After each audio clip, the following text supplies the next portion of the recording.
IRS Form 12509, Innocent Spouse Statement of Disagreement. So in this video, we'll talk about how to complete this form, circumstances under which you would want to file this form. We'll also lightly mention the innocent spouse relief process as well as the appeals process and the importance of making sure that you have documentation for the IRS or the tax court to consider when debating innocent spouse relief. So really upfront, the form itself is pretty straightforward. It's one page. It contains a few information fields, but most of the information is going to be provided by you, the taxpayer that's appealing a decision. So what happens is innocent spouse relief request is when one spouse believes that it's unfair for the IRS to impose a tax or tax penalties for a tax return in which he or she was joint and severally liable with another spouse. So generally speaking, you see this in divorce situations or spouse abuse situations where one spouse dominates the finances and then the other spouse may not know what's going on, may have varying levels of awareness of a situation, and then they come back to find that the IRS is now holding him or her responsible for mistakes and errors that the other spouse made. So in my experience, I've seen this mostly with people after they've already gotten divorced or if they're already on their way to divorce. So that's probably the most common example. This is not to be confused with what's known as injured spouse allocation, where a spouse may have reason to believe that his or her portion of a tax refund was unfairly garnished to pay down back debt that their counterpart had, either student loans, child support, alimony. There's a long list of those. So there's a different tax form and it's a different process. That is known as injured spouse allocation. So the appeals process starts with one spouse filing IRS Form 8857 and stating why he or she should be granted relief. Whenever the IRS is able to complete processing this form, they'll issue what's known as a determination letter. It's a preliminary determination letter that goes to both spouses after one spouse files the innocent spouse relief form. So either spouse can appeal the preliminary letter. They get the exact same letter within 30 days of the date of the letter. And based on this, the IRS will issue a final determination letter. Now, the requesting spouse may appeal to the U.S. tax court either within 90 days of the date of the letter, or if they never received a final letter, they can appeal within 6 months of their filed appeal. And this letter basically is that filed appeal.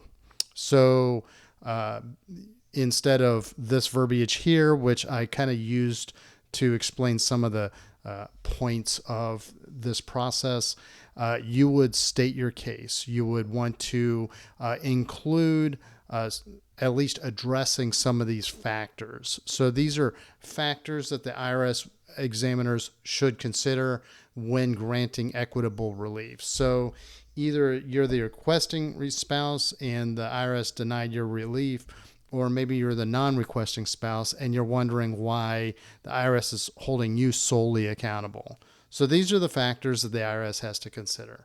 Marital status.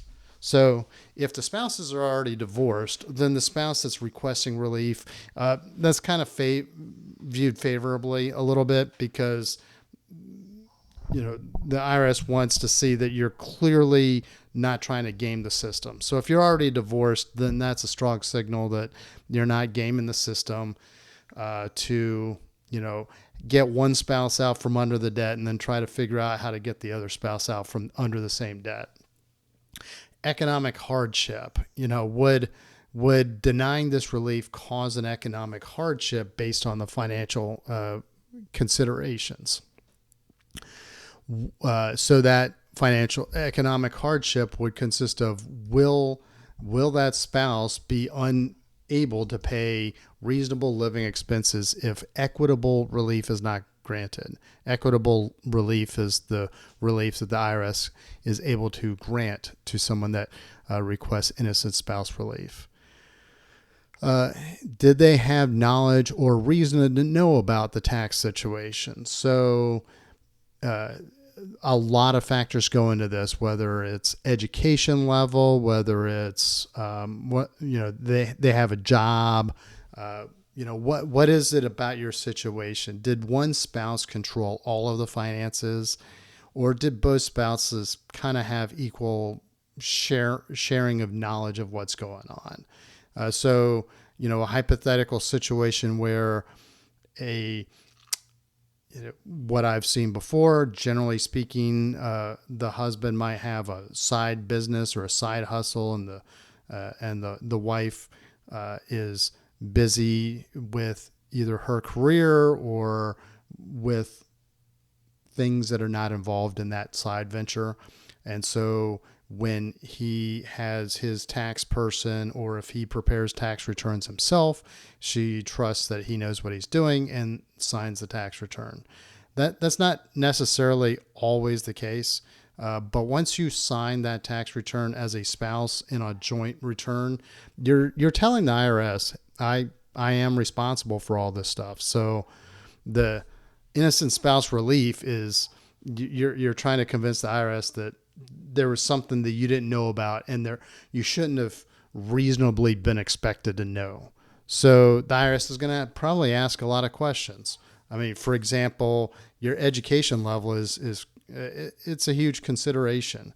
A certified public accountant would probably be less likely to get economic relief than someone that only had a high school education.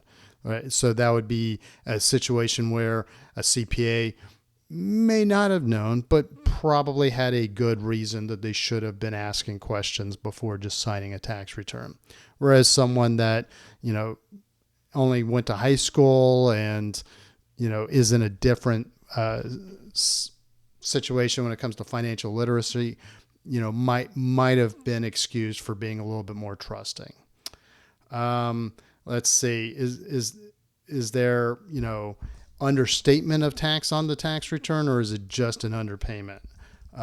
Unpaid taxes, there's a consideration for unpaid taxes, but then, were the taxes understated? Was this gross reckless disregard? Was this, fraudulent? What are the circumstances here? And then finally, unfortunately, this does happen a lot, but spousal abuse. So, a spouse that has been the victim of abuse would be more likely to receive relief from the IRS on this. So when you're putting together your appeal, keep those things in mind. So the last thing we'll talk about in the general sense before we get to the mechanics of the form is where you should file. So this form does not have any outside instructions. Most of the instructions really either occur in Publication 5, which is your appeal rights. You can find some guidance in IRS publication that deals specifically with innocent spouse relief, but not a whole lot.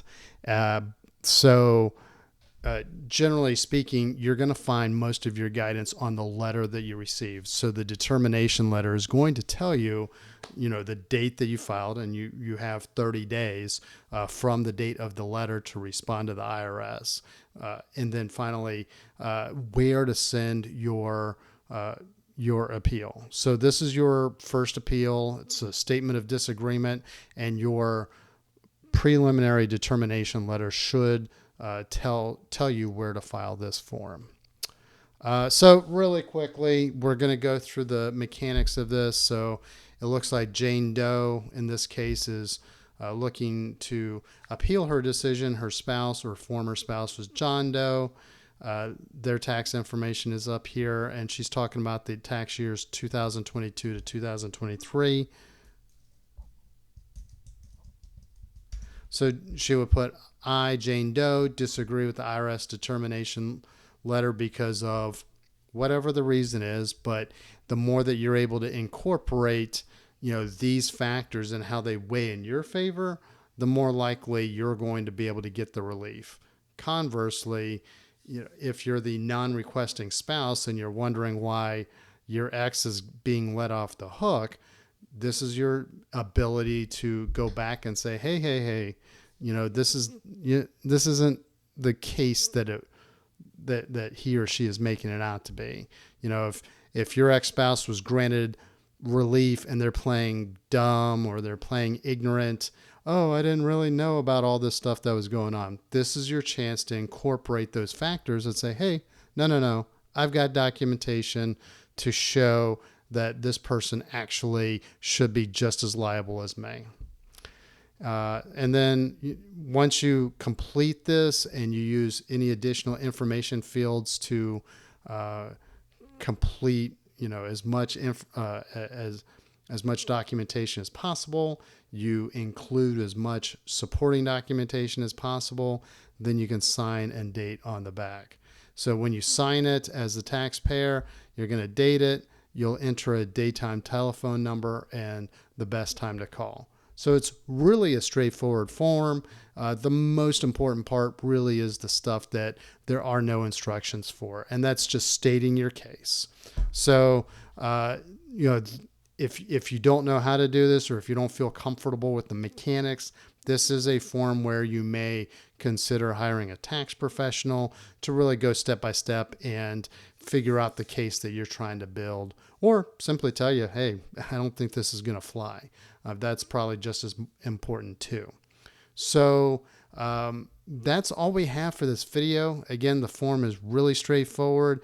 The devil is in the details on how you complete the statement of disagreement and the supporting documentation that you choose to include in the letter. So we cover all of these points and then some in our article, so feel free to check that out. We'll put links in the show notes to relevant resources that you may want to consult. So whether it's articles and videos on this, innocent spouse relief form, so on and so forth. So if you like our articles, please subscribe to our newsletter. If you like our YouTube videos, please subscribe to our YouTube channel.